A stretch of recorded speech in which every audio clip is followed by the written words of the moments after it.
अस्सलाम वालेकुम दोस्तों, अपनी नेक्स्ट वीडियो के साथ आपको वेलकम करता हूं अपने इस चैनल में। उम्मीद है सब खैरियत से होंगे। तो चलते हैं आज की अपनी अहम न्यूज और इन्फॉर्मेशन की जानब। सबसे पहले तो दोस्तों बात करेंगे कि इंग्लैंड यूरोप वापसी के लिए टाइमलाइन दी गई है। किसने ये वंस अगेन जो है ये स्टेटमेंट दी है, इस पर तफसीली बात करेंगे। उसके बाद इंग्लैंड के लिए नई वार्निंग जारी की गई है, इस पर बात करेंगे। इटली से इमिग्रेंट्स के लिए एक बुरी खबर है, क्योंकि इंग्लैंड के इस वक्त के प्राइम मिनिस्टर भी काफी ज्यादा मुतासर है इटली के इमिग्रेशन प्रोग्राम से। तो अब देखते हैं इस पे इंग्लैंड के प्राइम मिनिस्टर का क्या रिस्पॉन्स आता है। इस पे बात करेंगे ओवरसीज पाकिस्तानियों का एक नया रिकॉर्ड, इस पे बात करेंगे वीडियो के आखिर में। तो सबसे पहले तो दोस्तों बात करते हैं कि इंग्लैंड यूरोप वापसी के लिए जो टाइम लाइन दी गई है वो किन की तरफ से अनाउंस की गई है और क्यों कर की गई है, क्या ऐसा मुमकिन है, अगर है तो कब मुमकिन है, इस पे बात करेंगे सबसे पहले। लेकिन उससे पहले मेरी आपसे गुजारिश है कि जो दोस्त इस चैनल पे नए आए हैं या वो दो जो इस चैनल पे आते हैं, विजिट करते हैं लेकिन इसको सब्सक्राइब नहीं करते, तो लाजमी तौर पे चैनल को सब्सक्राइब करें ताकि ऐसी लेटेस्ट इमिग्रेशन से रिलेटेड जो न्यूज हैं वो आप तक पहुंच सकें। तो दोस्तों सबसे पहले तो बात करते हैं कि इंग्लैंड यूरोप वापसी के लिए क्या मुमकिन है और क्या टाइमलाइन है। असल में लेबर पार्टी आपको पता है कि कंजर्वेटिव पार्टी के तमाम प्रोग्राम्स की मुखालफत करती रही है, और जहां तक बात है ब्रेक्सिट की तो इन्होंने उस वक्त तक बहुत ज्यादा मुखालफत की जब तक वोटिंग नहीं हुई। जैसे वोटिंग हुई उसके बाद रिजल्ट्स आए तो उसके बाद आपने देखा कि लेबर पार्टी की तरफ से भी खास जो था वो प्रोटेस्ट नहीं किया गया और इसकी मुखालफत नहीं की गई। लेकिन जैसे जैसे अब ब्रेक्सिट के बाद रिजल्ट्स आना शुरू हुए हैं, जैसे कि बुरे तरीन हालात अब यूके के बनते जा रहे हैं, वैसे वैसे जो है वो लेबर पार्टी के अंदर से भी आवाजें उठना शुरू हो चुकी हैं। अभी रिसेंटली आपको पता है कि सादिक खान जो कि मेयर हैं और थर्ड टाइम मेयर लंदन के सिलेक्ट हुए हैं, वो भी लेबर पार्टी से तल्लुक रखते हैं। उनकी तरफ से भी स्टेटमेंट आई थी कि वो डायरेक्टली और इनडायरेक्टली प्राइम मिनिस्टर के साथ राब्ते में है और इस बात पे इंसिस्ट करने की कोशिश कर रहे हैं कि ब्रेक्सिट को रिवाइव किया जाए, उसको वापसी के रास्ते के तौर पे इस्तेमाल किया जाए तमाम टास्क को जो कि यूरोपीय यूनियन के लीडरान के साथ हो रही हैं। लेकिन आपको पता है कि जितना आसान रास्ता ये निकलने का नहीं था, उतना ही दोबारा रीज्वाइन करने का रास्ता इतना आसान नहीं है, टाइम कंज्यूमिंग है। इसकी बड़ी एग्जांपल अभी रिसेंटली एक अहम ओहदेदार जो लेबर पार्टी के उनकी तरफ से आई है, जिसका लिंक आपको नीचे लिंक नंबर 1 मिल जाएगा, आप खुद भी उसको क्लिक करके रीड कर सकेंगे।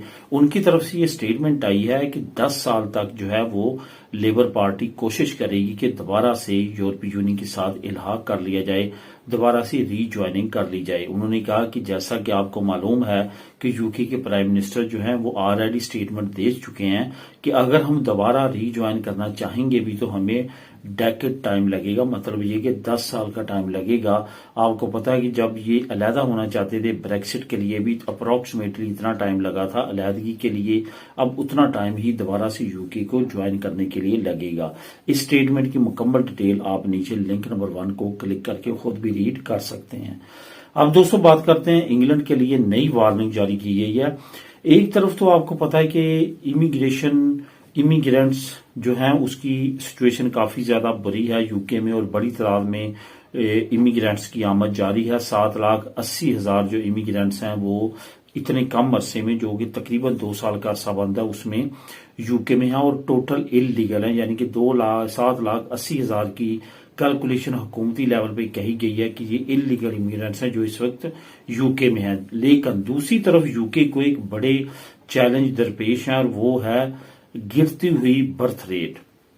इस वक्त जितनी G7 कंट्रीज हैं, ग्रेट 7 कंट्रीज हैं, उसमें अगर किसी कंट्री का सबसे तेजी से ग्राफ गिर रहा है बर्थ रेट का, तो उसमें से टॉप पे यूके का बर्थ रेट जो है वो बहुत तेजी के साथ गिर रहा है, जिसपे काफी ज्यादा तशवीश की जा रही है कि इतना तेजी से गिरता हुआ जो बर्थ रेट है यूके का, आने वाले वक्त में यूके के बर्थ रेट के गिरने की वजह से ज्यादा जो है यूके डिपेंड करेगा फॉरेनर्स पे। यूके की हुकूमत की ऑलरेडी ये पॉलिसी बन चुकी है कि कम से कम वर्कर्स को मुल्क में लाया जाए और कम से कम उनसे जो है वो काम करवाया जाए, ताकि जो लोकल लोग हैं उनको ज्यादा अपॉर्चुनिटीज दी जाए। लेकिन दूसरी तरफ गिरता हुआ बर्थ रेट जो कि एक अलार्मिंग सिचुएशन है यूके के लिए, और ये जो अलार्मिंग सिचुएशन है ये आने वाले वक्त में मजीद بدتر ہو سکتی ہے. جیسے جیسے معاشی طور پہ حالات یو کے جیسے کہ آلریڈی پرائم منسٹر کہہ چکے ہیں کہ آنے والے حالات مزید خراب ہو سکتے ہیں، ویسے ویسے برتھ ریٹ یو کے کا جو مزید گر سکتا ہے. اس پہ بہت ایمرجنسی بنیادوں پہ یو کے کو سٹیپس لینے کی ضرورت ہے. اب دوستوں بات کرتے ہیں اٹلی کی. اٹلی نے آخر کار ایک اہم قدم اٹھا لیا اور البانیہ کے ساتھ اس کی جو بات چیت چل رہی تھی اس کو انہوں نے عملی جامہ پہنا دیا اور سگنیچر کر لیے ہیں. 2 سینٹرز اوپن ہونے جا رہے ہیں اٹلی کی طرف سے البانیہ میں یہ امیگرینٹس کے لیے سینٹر اوپن ہوں گے، ان امیگرینٹس کے لیے جو کہ انلیگل طریقے سے اٹلی میں بوٹس کے ذریعے سمندری راستے کے ذریعے انٹر ہوں گے. ان کو سوائے اس کے کہ آپ اٹلی میں رکھیں، ان کو ڈائریکٹ ان سینٹرز میں رکھا جائے گا البانیہ میں، اور وہاں پہ ان کے کیسز کی تمام تحقیقات کی جائے گی. اس کے بعد اگر وہ کیس ایکسپٹ ہوں گے تو ان کو اٹلی لایا جائے گا، ورنہ ان کو وہیں سے ڈپورٹ کر دیا جائے گا. یا اگر ان کی سچویشن ایسی ہوئی کہ ڈپورٹ نہیں ہو سکتے یا ان کی کنٹریز تعاون نہیں کر رہے تو انہی سینٹرز میں ان کو رکھا جائے گا. اس طرح کے معاہدے کر لیے گئے ہیں اور اس پہ سگنیچر بھی کر دیے گئے ہیں، اور 2 سینٹرز بنیادی طور پہ ابتدائی طور پہ اوپن کیے جائیں گے. جو نیچے میں آپ کو لنک پرووائڈ کر رہا ہوں، لنک نمبر 3، یہ آپ کو میں بتاتا چلوں کہ چاروں نیوز کے لنک بالترتیب آپ کو نیچے مل جائیں گے. ان لنکس کو کلک کر کے آپ خود بھی ریڈ کر سکیں گے. اصل میں اس طرح کے جو منصوبے ہیں اس پہ جو یو کے پرائم منسٹر ہیں انہوں نے بھی کافی زیادہ خوشی کا اظہار کیا تھا کہ ان کو ان منصوبوں پہ کافی زیادہ جو ہے وہ اچھے یہ منصوبے لگے ہیں، اور آنے والے وقت میں ہو سکتا ہے کہ دوسرے یورپی ممالک کو بھی اس کی ضرورت پڑے. اور اسی طرح کے منصوبوں پہ ڈنمارک بھی کام کر رہا ہے.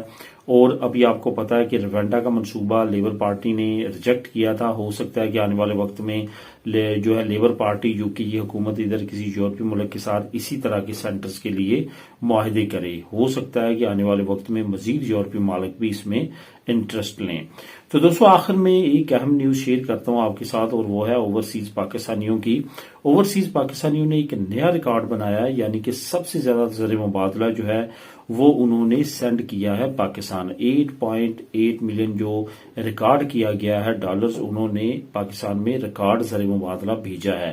جیسا کہ آپ جانتے ہیں کہ اوورسیز پاکستانی جو ہے انہوں نے کافی اہم موقعوں پہ جو پاکستان کی جو ہے وہ خدمت کی، اور کافی اہم موقعوں پہ جب پاکستان کو ضرورت زر مبادلہ کی پڑتی ہے تو اوورسیز پاکستانی ہمیشہ پیش رہے. اور اس کی مثال انہوں نے ایک مرتبہ پھر دی ہے، جیسے کہ اکنامیکلی کافی زیادہ برے حالات ہیں پاکستان کے، لیکن اوورسیز پاکستانی زر مبادلہ زیادہ سے زیادہ ہر منتھ زیادہ سے زیادہ بھیج رہے ہیں، جس سے پاکستان کے کافی حالات جو ہیں وہ بہتر ہو رہے ہیں. تو اسی طرح کی سچویشن آنے والے وقت میں مزید اگر خراب ہوتی ہے تو اوورسیز پاکستانی مزید اسی طرح سے پیش ہو. اس پہ گورنمنٹ آف پاکستان نے بھی اوورسیز پاکستانیوں کو کافی سراہا ہے، اور نئی اسکیمیں اور نئے جو ہے وہ بینیفٹس دینے کے لیے اناؤنس کیے ہیں کچھ، جو کہ میں آنے والی ویڈیو میں آپ لوگوں کے ساتھ شیئر کروں گا. تو دوستو یہ تھی آج کی اہم نیوز اور انفارمیشن. ملیں گے نیکسٹ ویڈیو میں نئی اپڈیٹس کے ساتھ.